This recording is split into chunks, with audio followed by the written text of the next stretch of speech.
So this is the official welcome to workshop with everyone interested in exhibition object data exchange model. My name is Maija Ekosaari and I'm the co-chair of a CIDOC Documentation Standards Working Group. And as I told earlier, we are 3 of us at the moment here in Tallinn Historical Museums. Actually, Martin is also with us. He's our technician who is facilitating.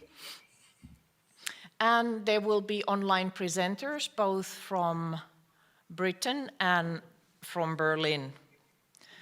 And since there are only a few of us, I don't bother sharing the slides. I think it's nicer if we can see each other. And I will let the core team, Richard Light and Jette and Rupert, introduce themselves a little bit later when they kick in the presentation. And just some basics of how we are going to deal with it. This is a normal meeting setup, so everybody is able to turn on and off their mics and cameras. And the recording just started, so it will be put online later on. So if you don't want to show your face, you have to turn off your cameras, but it is always nicer to talk to faces than to black screens, so it's good if somebody is hovering there. Rupert and I will also take some notes and summary of what we talk here will be reported in the CIDOC's annual general meeting on Thursday morning. So just keep your microphones turned off if you are not talking. And since there are only a few of us, we can go on speaking relatively freely and in a relaxed mode. Norbert, if you want to speak, just grab the microphone. And of course, if you feel shy, you can also use the chat to ask questions or comments. And we will share a set of slides in the CIDOC Documentation Standard Working Group's webpage, so you can go back to what we have been talking today also later. And the video will be posted on the CIDOC repository. It might take a while before they will edit the video and have it available. So we actually did our introductions, except you, Norbert, so you might want to say in a moment just a couple of words who you are.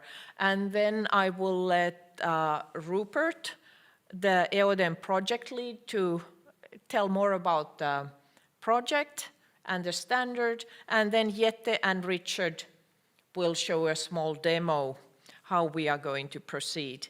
If you have any questions, you can either ask them in the chat or wave up your hand, or whenever we stop and ask you to ask questions. And then I think that will be it. With this small of a crowd, I think we will be done probably in an hour and 15 minutes at the latest. What do you think? So, please, I would give the word first to Norbert, just for a quick word. Oops, sorry. Can you hear me like that? It's okay. Do it like a rockstar. No. It's perfectly fine, I think. My name is Norbert Kanter. I'm a colleague of Jette from ZCOM in Berlin. I'm with CIDOC since decades, and I followed the development and the work CIDOC does, and I strongly believe that what we did with EODEM until now is in the top 5 or not even top 3 list of the productive work from the CIDOC committee, and I have very high hopes about this. And today I'm especially interested in feedback or comments from those which were not really part of the process all the time. So I'm looking forward to that. Thank you. Thank you, Norbert. And Rupert, the floor is yours. The screen is yours once again today. Thank you. Can everybody see my slides okay? Yep. Yep, good. Okay. So I'm Rupert Shepherd. During the day, I work for the National Gallery in London. I'm the collection information manager there. But I've also been coordinating the production of Aodem, the Exhibition Object Data Exchange Model, which is a project organized by the CIDOC Documentation Standards Working Group, which is why we're here at their workshop this afternoon. Just let me get the clicker working. Okay, so today I'm going to give you a brief reminder of what we're doing with Aodem. I'll look quickly at how we got here. I'll examine some of the issues we've addressed as the standard has evolved, and I'll review our next steps. So our aim is very simple: to make it possible to export object exhibition data from a lender's collections management system at the touch of a button, and to import that data into a borrower's system produced by a different software vendor just as easily. So it should work like this. We start with an object. It's recorded in a database. The lender opens their collections management system and finds the record. They press the Aodem export button, and an Aodem file is created. The lender then emails the Aodem file to the borrower. The borrower receives the email and saves the file. They open their collections management system and press the import button, and the data is stored in the borrower's database. Now, why are we working on this? Well, a huge amount of time is spent copying and pasting, or even worse, retyping object information between collections management systems and forms or email. In the National Gallery in London, our best estimate is that over the 10 years to 2019, staff have entered an average of 405 loan object records a year into our collections management system. We use TMS. Now, assuming it takes them 10 to 15 minutes per entry, this equates to between 16 and 22 days a year spent entering exhibition object data into TMS, which makes a total over those 10 years of between 164 and 224 days. In other words, potentially an entire working year over those 10 years spent on data entry. And this ignores the work that's done providing information for loans out.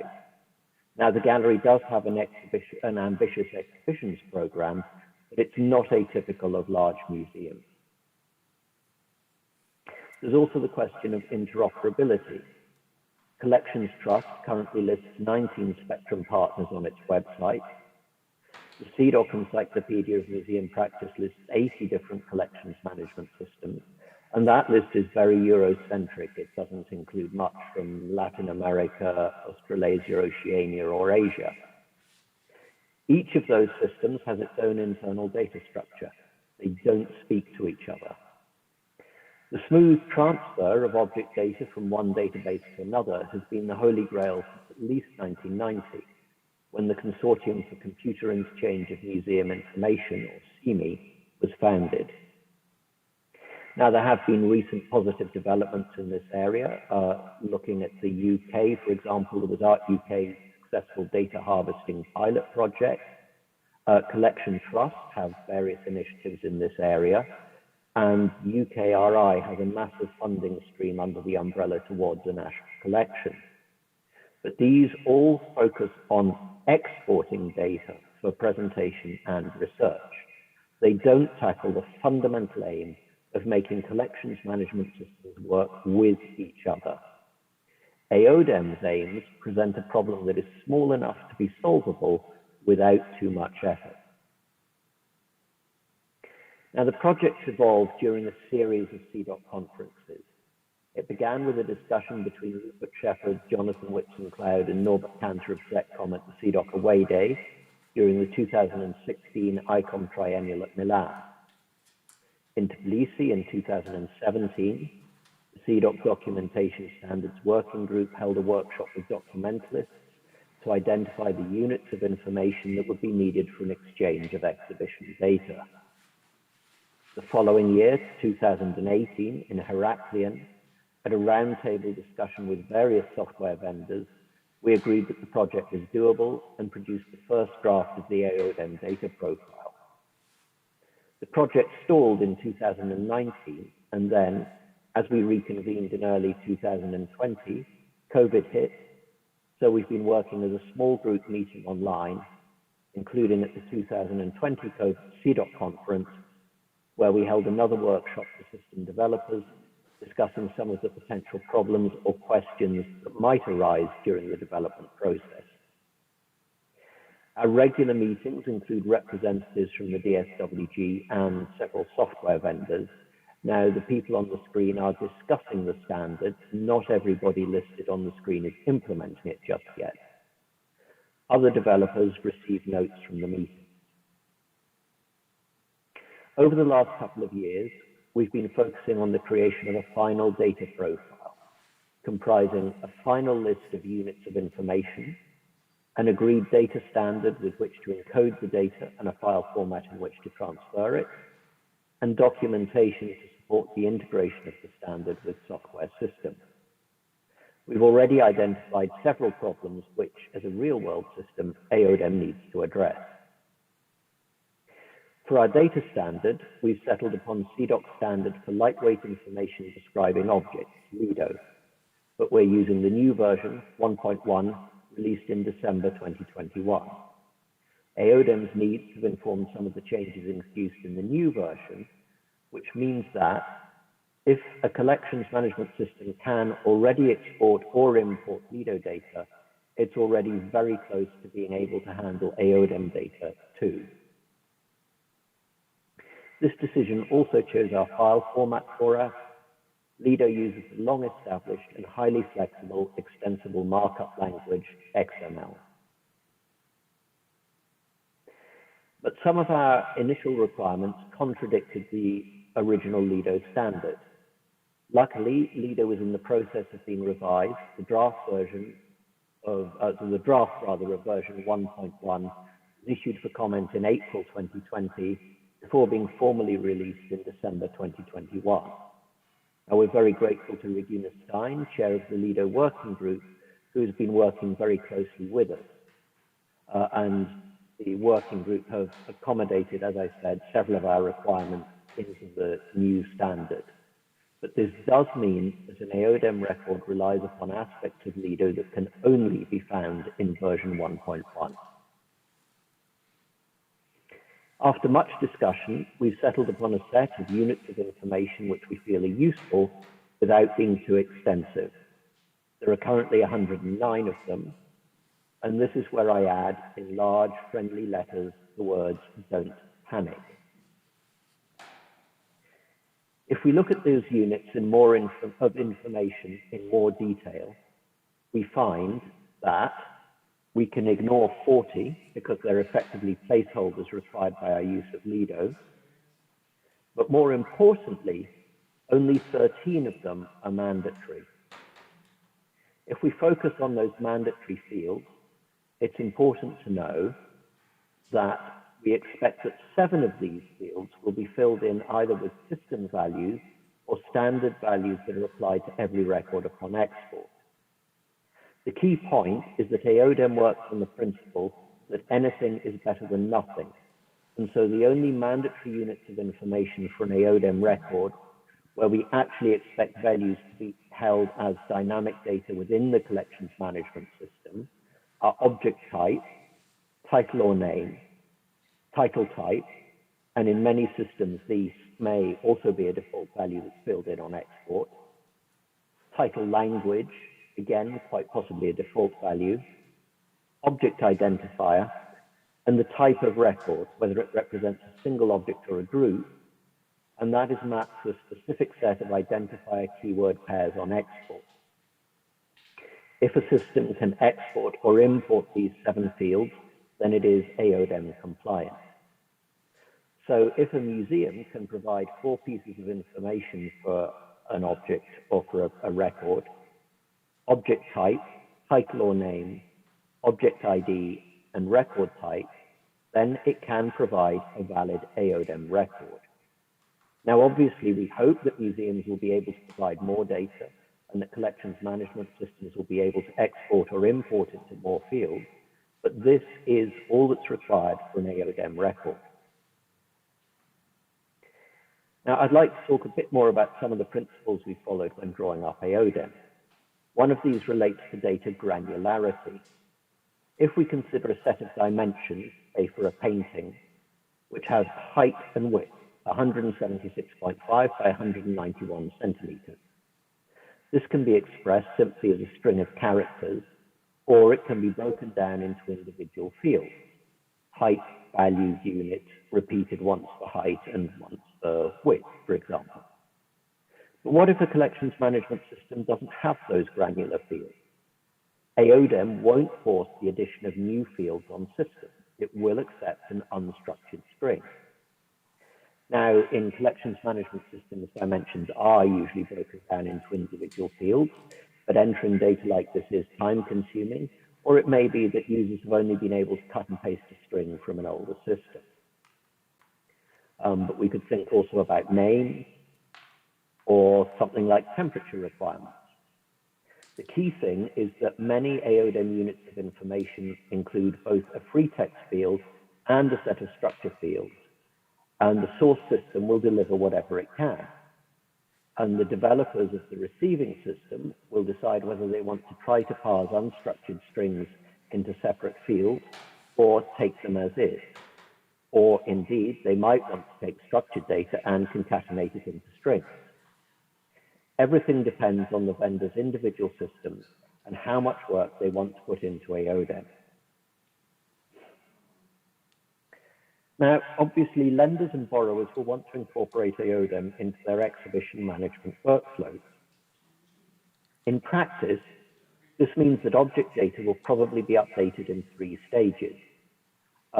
First of all, when borrowers send out an initial inquiry about the possibility of a loan.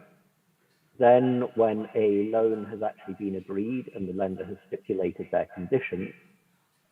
And finally, when all preparations for the loan has been completed, the object measurements have been updated, requirements have been finalized following conservation, and so on. So data for the same object would need to be imported several times. And the importing system has to decide each time whether to append a new record or update an existing one, and make sure that it updates the correct object data if that is what it decides to do. And this is where the export date timestamp unit of information will be crucial. It must contain a machine-readable ISO 8601 formatted date and time with a time zone value. We are, after all, likely to be dealing with international loans as well as domestic ones. Aodem has very few requirements for standardizing the terminology used in actual data. When it does, this is mostly intended to make sure that data values are properly interoperable, that is, that they can be interpreted by other systems. We have tried to use either existing international standards or accepted web standards. In these cases, we expect that developers will convert local values to the standard upon export and, if necessary, convert them back to their system's local values upon import. These conversions will probably be applied generically on export rather than change according to individual data values. However, Aodem does make extensive use of linked data identifiers within framing data in order to identify which particular unit of information is being described. In nearly all cases, it should be possible to hard code these into the exporter or importer. Now, we needed these in 4 areas and are grateful to the 3 organizations who have very quickly added our proposed terms to their vocabulary. The Getty Vocabulary Program, who've added terminology regarding environmental requirements to the AAT. The LIDO Working Group, who have added event and measurement types to LIDO terminology. And Collections Trust, who have added some new collection management concepts to Spectrum as candidate terms. Finally, there's the question of security. An Aodem file may contain sensitive information about one or more museum objects, valuations, security requirements, installation methods, etc. At the moment, this information is routinely transferred between borrowers and lenders in relatively insecure formats as unencrypted email messages or in unencrypted files attached to email messages. So emailing Aodem files is no more or less secure than current common practice. Now, if lenders are concerned about the security of their data, then they might consider wrapping the Aodem files in a password-protected zip archive before transfer and sending the password to the borrower using a different channel from the one used to send the data.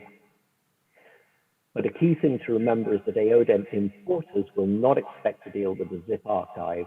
The files must be unpacked before running the importer.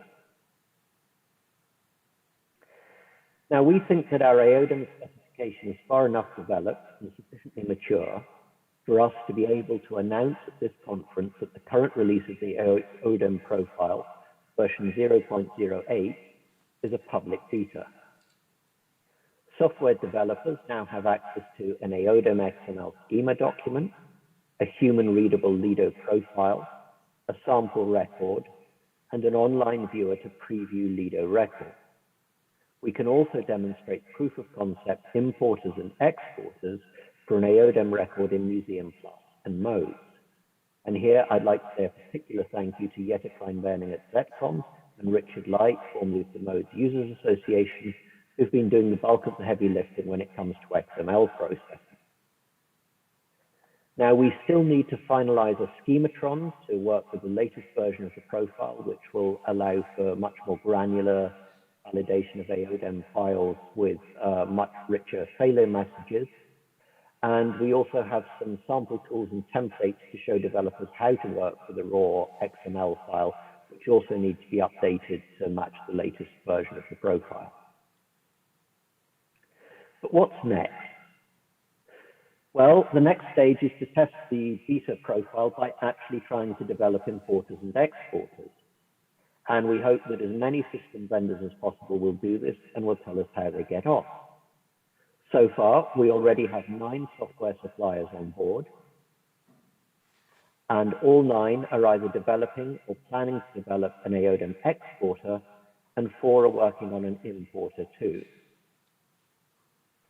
Once we've reviewed and incorporated developers' initial feedback, we'll be ready for a stable release of Aodem version 1.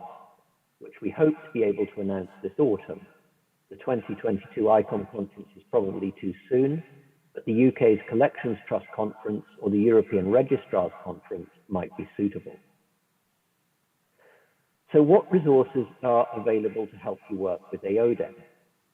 You can find links to all necessary files at the project homepage on the CIDOC website, and this also includes a list of frequently asked questions, links to previous presentations on Aodem, and a list of software suppliers who are currently implementing or planning to implement Aodem. We also have an online file viewer, which will allow you to preview Aodem files. And if you want to get really involved, you could join our monthly meetings. Just let me know via my website. But the key step you can take if you think Aodem is a worthwhile initiative is to ask your collections management system developer or supplier to incorporate it into their system. And why should you, as a documentalist, start asking your supplier to introduce Aodem? It will save you and your colleagues time, which you can use for more rewarding tasks than copying and pasting data. It will improve data quality. There'll be fewer typos or copy-paste errors, and the system will automatically put data into the correct database fields. And it will help you show your colleagues how the collections management system and international standards can help them do their work. And did I mention that it'll save you time? So that's a brief introduction to Aodem. Thank you for listening.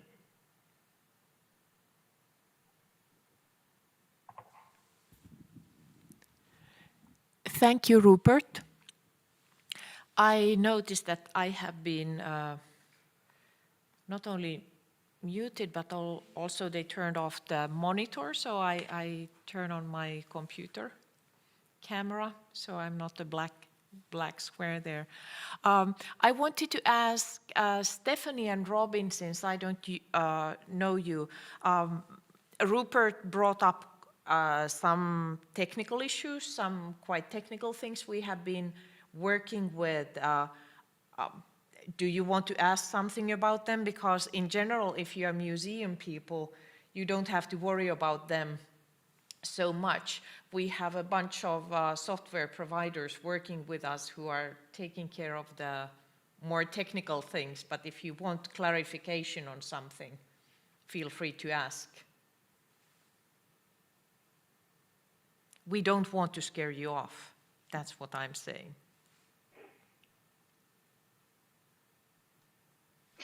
It sounds a bit like me to, you explained it kind of where you have general cases. You know what I mean? Yeah. You don't explain the if cases, you know, in this process and how it depicts in this technical environment. This is what we consider can be a problem during loan activities and borrowing activities. So this is what,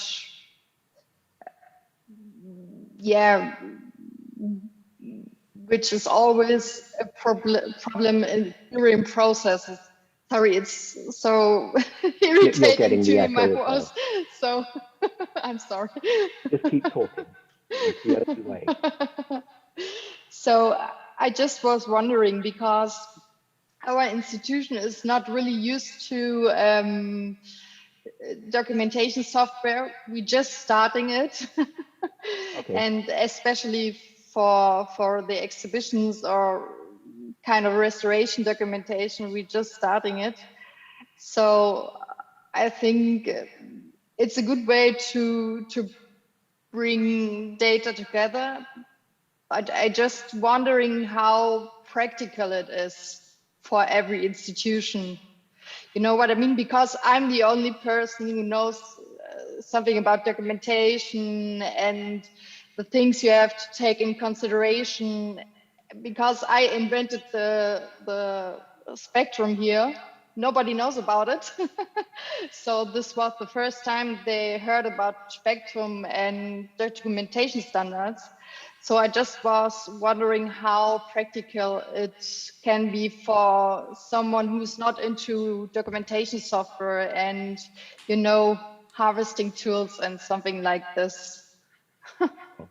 So what documentation system, what collections management system are you using? Right now, EasyDB. I don't know if you know it. It's a small one. We just have made a offer, so we wanted to have a new one. Can you tell me who you appointed? Or can I say, did you recognize their name on one of my slides? Yes, we in our requirements, we say that we want to have to someone who is confirmed with the spectrum standards. Yeah. So that we want to have the typical ones in Germany. I think CIDOC knows who I mean. So yeah. Yeah. I mean, the key thing is that this isn't really something you need to implement yourself as a museum documentalist or a collections manager. The onus is on the developers of the collections management software to actually implement it. But if you want to prepare for Aodem, particularly as you're setting up a documentation framework or a new framework, then I would look at the specification, look at the units of information, and start drawing up standards for recording them, identifying the fields you'll use, and drawing up standards and guidelines so that people record that information. But actually, the Aodem requirements are pretty narrow. For objects, it's really basic object identification information, maker, date, title, general category, inventory or accession number. And then all the requirements effectively are kind of optional, because even that basic information, it's still easier to just press a button and download that as a borrower than it is to type it in.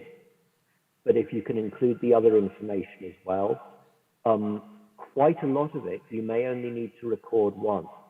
I mean, if you've got absolutely standard requirements for insurance, for example, or indemnity, then you just need to record that once and it just gets dumped into every record. So that may be something that can be hard-coded as a particular customization. The key stuff is probably the environmental requirements, which people don't record as a matter of course. Again, depending on the nature of the collection, some of them might be really standard. I mean, at the National Gallery, half the collection is oil on canvas. And I think those will pretty much all have the same basic requirements for temperature, RH, and light exposure. So there's a question when you're implementing that about whether you just need, say, standard requirements for X, or actually need to enter it for every particular object. But that's possibly the stuff that you need to think about most if you're going to implement Aodem. But you don't have to. I mean, really, object ID, object type, title, and whether it's a group record or an object record. That's all you need to have. Yeah, I want to emphasize what Rupert is saying.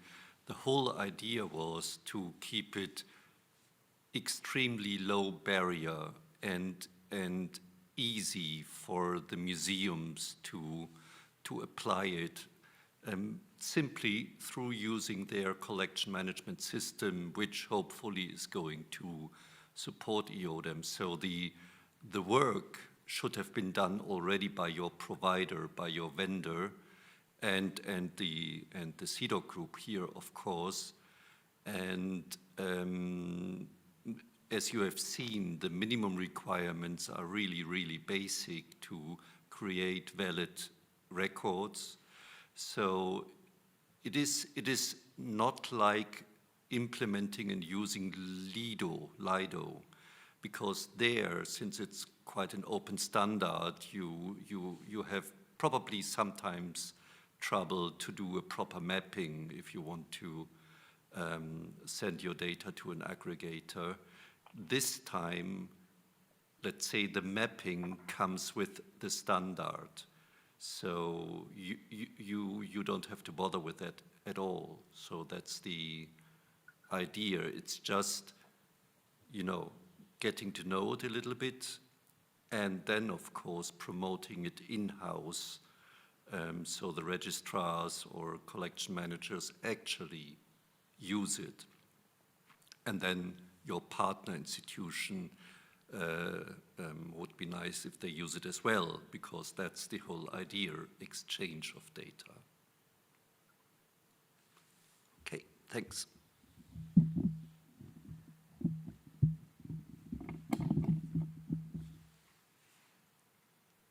Thank you, Norbert.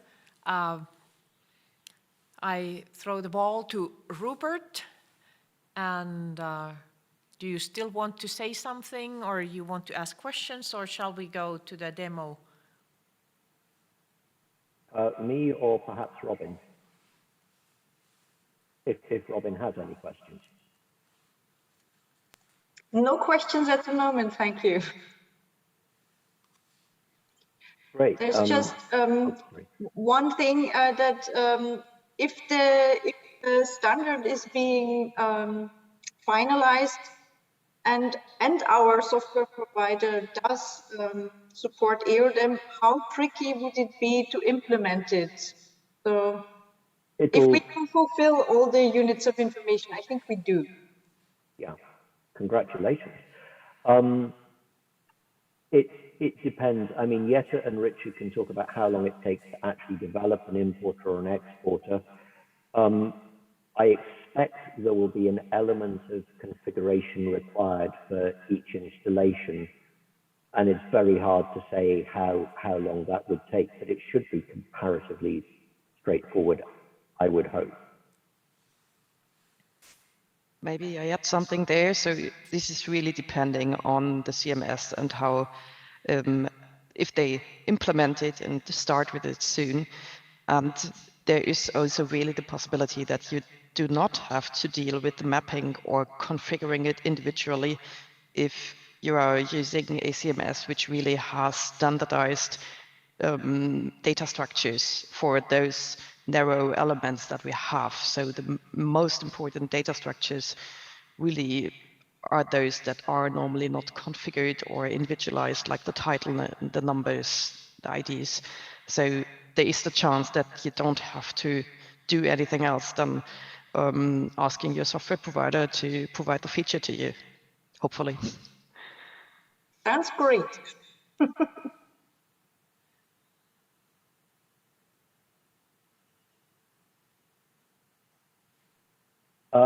If there are no more questions, then I think it's over to Richard and Jette to demonstrate the system actually working. Okay, do you want to start, Jette? I think that's how we did it last time. That seemed to work. Okay, yes, I try. So hopefully you can see my screen, I'm not sure. Yes, good. Yep, good. So Rupert started his slides with one slide where it said that we want to have one button as the ideal thing to export the Aodem data, and that is exactly what we have in our prototype beta version here. So we have four objects here, and I press a button and simply select Aodem and export that file. There's that. And so here we have it. We have 4 Lido records again here, and inside of them the diverse metadata that has been exported, like the inventory number, description, and everything which has been cataloged in that record and which can be exported to the Aodem structure. So this is simply it, one button and selecting the objects that you want to transfer to someone else. So I hand over to Richard already, because he can show if he can import my records again.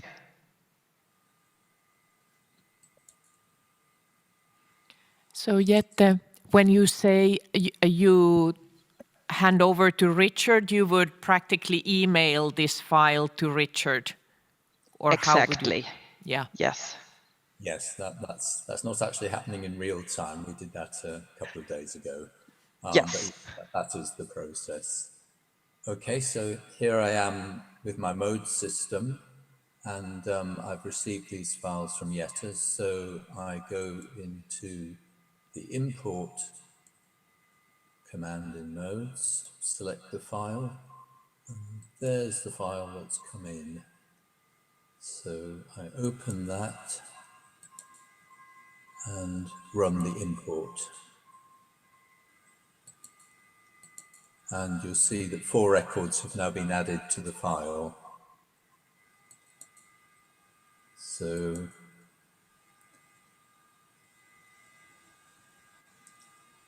I now go down. Here we are. And there is the first of Jette's 4 records. You see the 4 of them all together. And now they don't look like XML anymore, although ironically they are, because Modes uses XML for its own storage, but the data has now been reconfigured.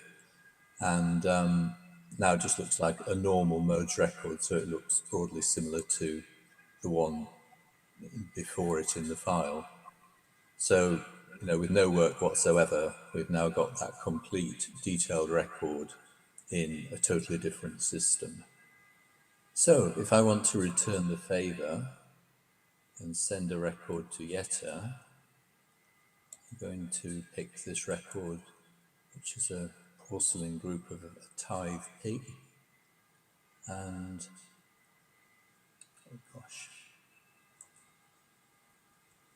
I've got a bar across the top of the screen, which prevents me seeing my own menu. There we are. Okay, so we go output, reports, export records, Aodem export.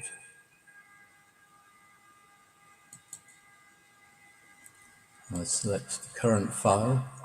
Now you'll see here I've got a drop-down option, loan conditions, and there's only one option in there, but the idea is that you could have a number of different standard sets of conditions that you want to apply, because as I think Rupert was said earlier, you might well have different, or sorry, you might well not have this information in your own records, the sort of requirements for the environment that you're going to store the objects in when they're on exhibition.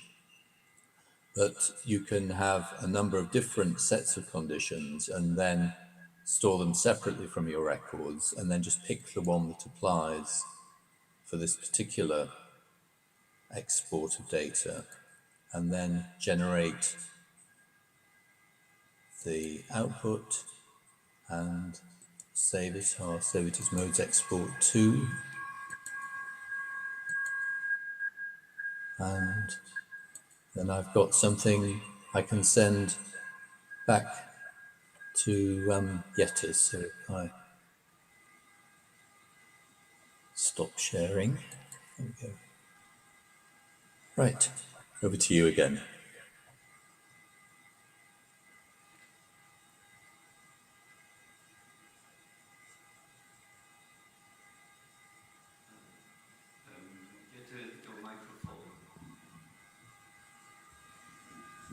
Jette, you are muted.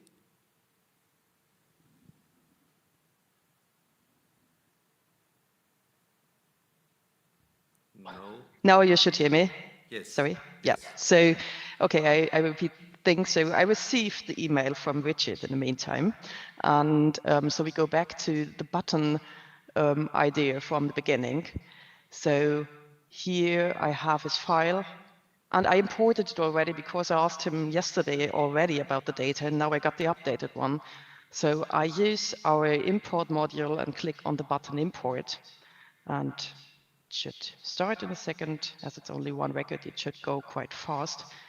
And here I can see the imported data, so it's an image and another image, and the most important thing, the object record. And now, in a second, we are there.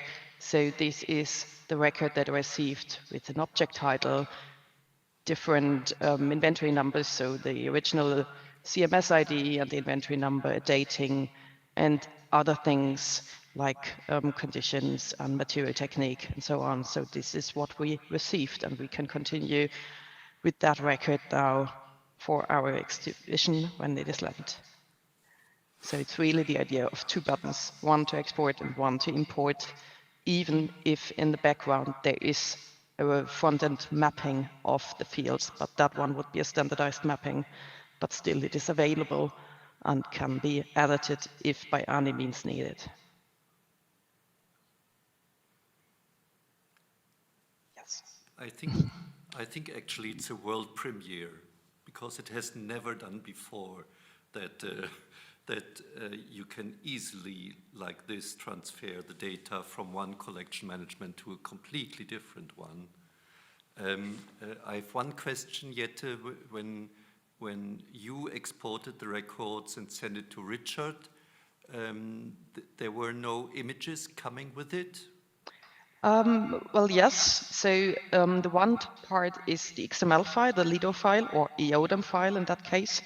And the images can be transferred either as files, so zipped in a folder to the recipient, or they could be fetchable, harvestable URLs, so online receivable images or other digital assets.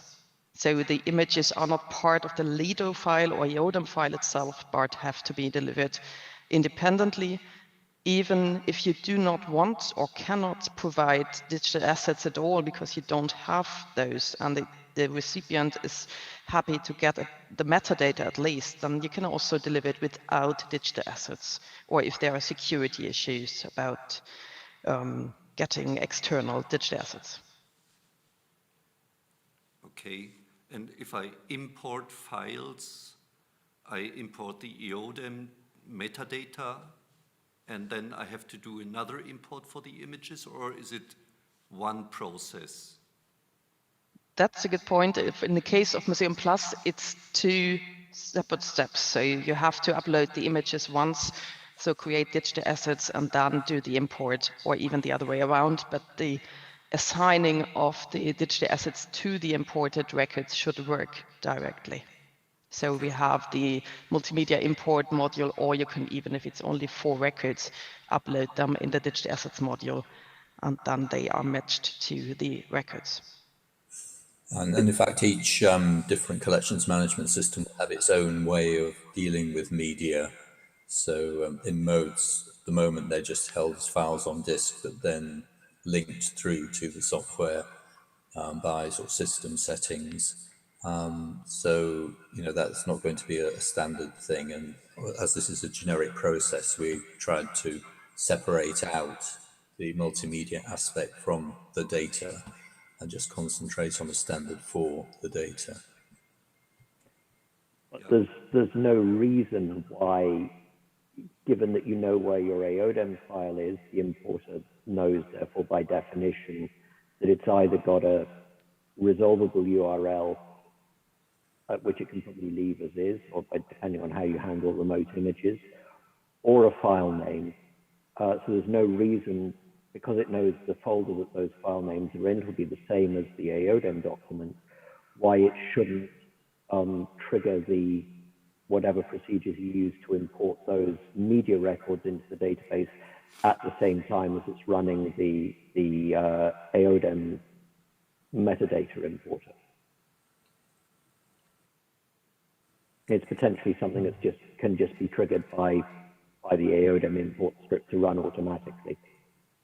Yeah. Potentially, yes. I think it's going to be a system-specific thing. Yeah. Okay. But if you really want to streamline it, that would be the way to go. Mm-hmm. Thank you. Thank you, Jette and Richard. It was really nice to see how it works. And I would again ask Stephanie and Robin if you have any questions, more questions about this.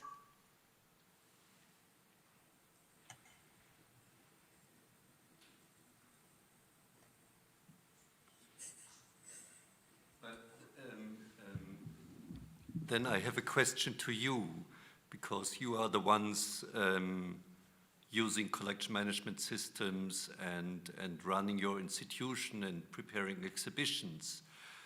Do you think this is going to be a useful feature in the future with your partners you do actually loan exchanges with? I'm very much hoping so. I would be interested if you are aware of any institutions that are already working on implementing Aodem. So, No. Well, it's not a question of institutions, it's a question of software supply. of the software, yeah. But then in the second step, you also require the institutions of wanting to use it, basically. Yeah.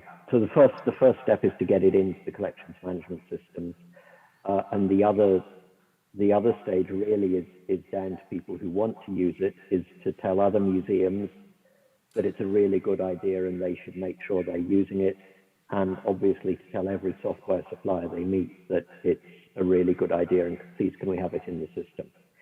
It will take a little while because depending on how systems are configured, it may require people to upgrade to the latest version. And as museum people, we all know how far behind we can sometimes get.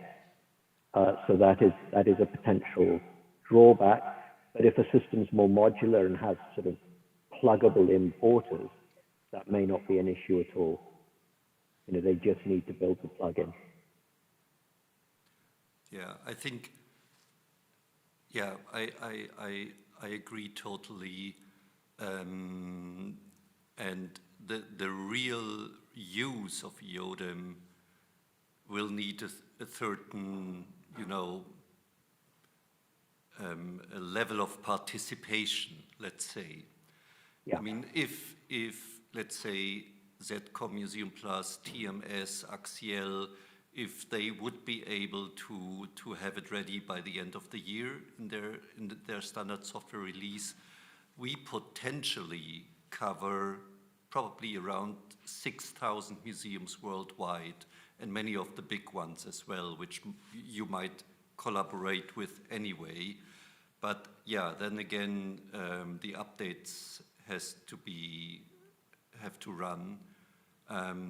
So I think we need the help of our clients, the help of the museums as well, to tell their, you know, administrative staff, financial guys, okay, there is a real use case and we can save, as Rupert correctly pointed out in the very beginning, we can actually save money by applying this update to our collection management system.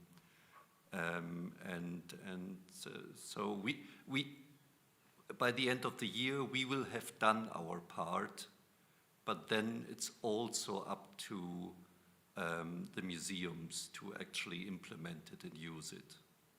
Yeah. I mean, I would think, particularly if you have a consortium of users asking for it to be implemented in a collections management system, even if they have to pay for it, if you've got 4 or 5 museums with the same system,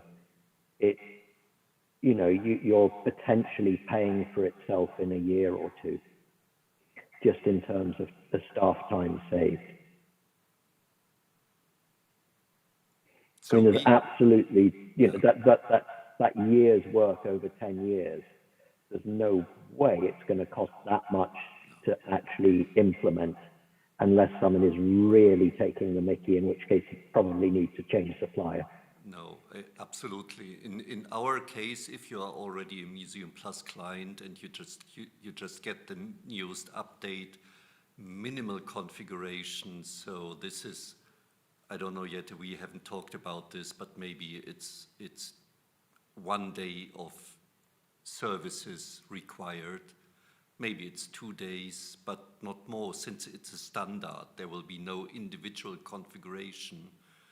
Yeah. Unless you have configuration in the version already before, then the mapping probably can be updated once, and then maybe it's 2 days or maximum 3 days. I don't know, but it's very, very little.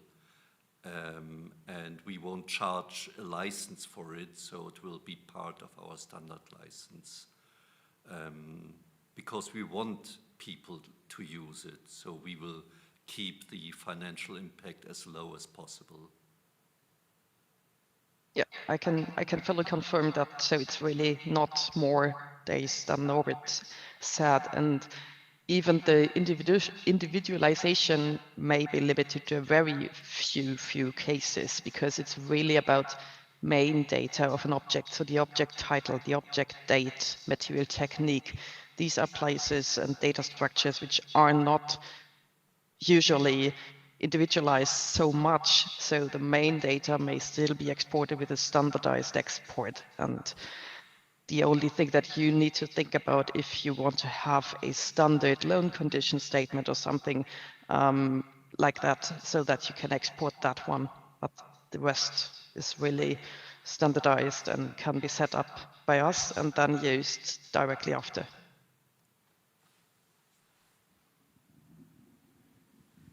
Thank you. We were also talking in a meeting which we held on Sunday with the software providers that we will need to start marketing and informing museums more about this availability and to offer some sort of support material both for the software providers and those curators and collections managers, exhibition managers who want to negotiate in their organizations about Aodem and kind of work together to raise awareness about this opportunity, and then when people start using it, to work together to help them with the best practices, because we have done this kind of demo transfers of information, so we know that it is technically possible and it's working, but as you know, real life situations can always be interesting, so that when people start using it, they don't feel that they are alone, that there is always somebody they can ask and who is willing on helping them if there are some problems in the beginning. Maybe not problems, but just questions that we haven't answered ahead of time.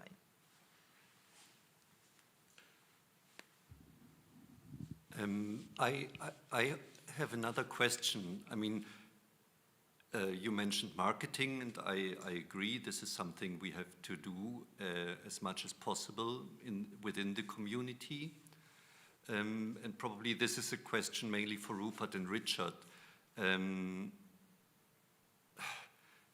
When I walked over here to this room, I was thinking about Collections Trust and Spectrum. Spectrum, it's a documentation standard, I understand that.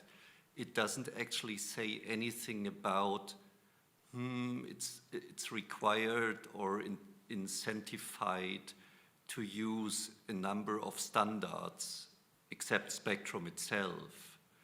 Do you think it's worth talking with Collections Trusts and Gordon about, I mean, I will ask him because I will see him later, if there could be something like a chapter within Spectrum, future version, which says, okay, if you support Lido export, that's a plus. If you support EODEM, that's a plus. I'm not going as far as to say it's mandatory to be Spectrum compliant, but yeah, I'm thinking of ways how to incentivize software developers like ourselves, but also museums to use it. What do you think about that? I think it's a conversation we can have. I mean, I think that the general fee, it's slightly difficult because they've got their own standard that they want to promote and manage, and it's perfectly worthwhile. And I suppose the question would be, where do you draw the line? But I think certainly promoting interoperability in general and pointing out what the more established standards are. So certainly for sort of sending data to aggregators, then Lido is the obvious one. It effectively drives Europeana, was the whole Europeana Inside project and so on. So it's certainly something we can speak to them about, and you know, at the very least ask if they have some sort of Spectrum guidance on interoperability and likely standards. I mean, I think the other thing that's going to be really useful is starting to talk to registrars. So I'm hoping to make a presentation at one of the UK registrars groups bi-monthly meetings, and we need to find some way to get ourselves to the European Registrars Conference in Strasbourg in November. And then again, these are the people whose time we will save. And it also opens up the the shippers, the Momarts and the Hasenkamps and Chinu and people like that, because they also need some of that information.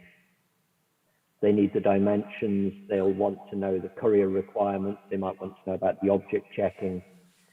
So they'll need the valuation. So an Aodem record is actually useful to them too. And they have their own systems and they could act as intermediaries. The other people to think about, at least in providing data, are the aggregators. So even if you provide data to an aggregator, then even if you don't have Aodem in your local system, but you provide your data, then the aggregator can provide the service to generate the Aodem record for you. And so this is something that I'll be speaking to. Well, I know Knowledge Integration are one of the people who are already talking about implementing. We just need to get Rob and give him a drink and tell him to do it. But that means that there are 20 odd museums who potentially have Aodem regardless of what their collections management systems do. If the big plans for UK aggregated collections go forward, then this could be one of the enhancements that the aggregator, the national collection, makes available.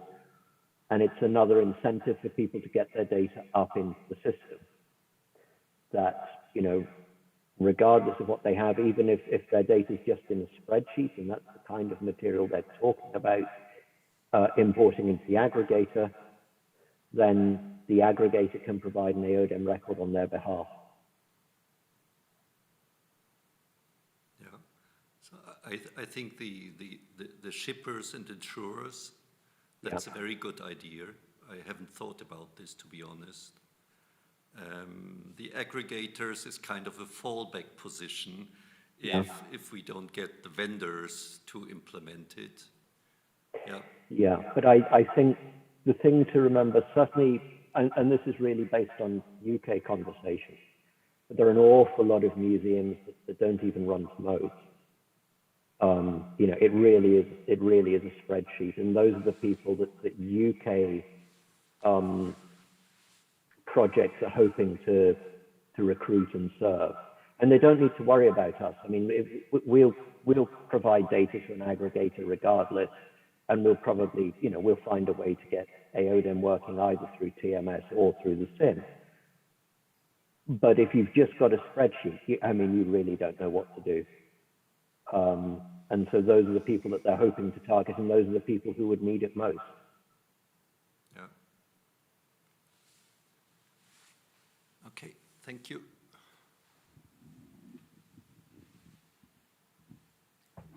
Thank you for this discussion. Is there still something we want to address? Some ideas coming up, or shall I just briefly tell what we were thinking about our next steps and close the... Well, can I just say, absolutely, tell your friends about it. You've seen this, it's a really good idea, they should know about it, they should ask their vendors.